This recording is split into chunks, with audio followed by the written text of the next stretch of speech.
Прилеп активно се подготвува за утрешниот почеток на 15-тиот поред меѓународен карневал Прочка.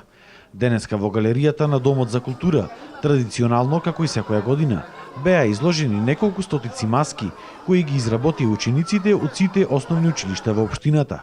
Едни од покреативните беа оние на учениците од населеното место Канатларци.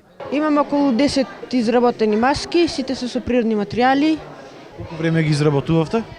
Па, кога имав не часови по ликовно, тогаш ги изработував, не? Околу 2 часа не фати. Веќе месец дена почнавме, пред месец дена да работиме, ги користевме се природни материјали, отпадоци, тикви, животински остатоци, коски, пердови, јајца. Значи, што можеме од се покреативни, тие идеи претежно беа од децата. Учениците велат дека се труделе да бидат што пооригинални во својата идеја. Користеле различни материјали, најчесто природни, а наставниците рекоа дека некои од класовите за овој настан се подготвувале скоро 2 месеци. Ова маска представува како сите богови на таа култура и сакавме да биде нешто поразлично од сите други и затоа ги правевме како од глина и хартија. Дали ќе се маскирате за празникот?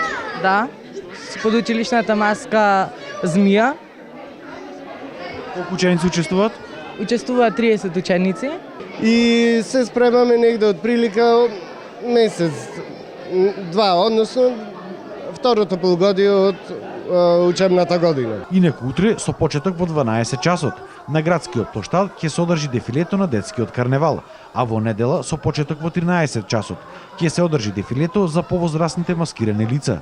Досега се пријавени над 50 групни маски со повеќе од 1000 учесници за централното дефиле, меѓутоа за дефилето кое што ќе се одржи утре се пријавени над 20 маски од основните училишта со учесници до 12 години. Има преубави маски, ова е голема вековна традиција и ме радува фактот што масовно е прифатена од најмладите, што значи ова традиција уште многу векови понатаму ќе живее во градот Прилеп. Најубавите маски на оваа изложба секако добија и награди. Инаку оваа изложба за прв пат годинава после празникот ќе биде представена и во другите градови во Македонија. Како прв град каде ќе гостува ќе биде Битола.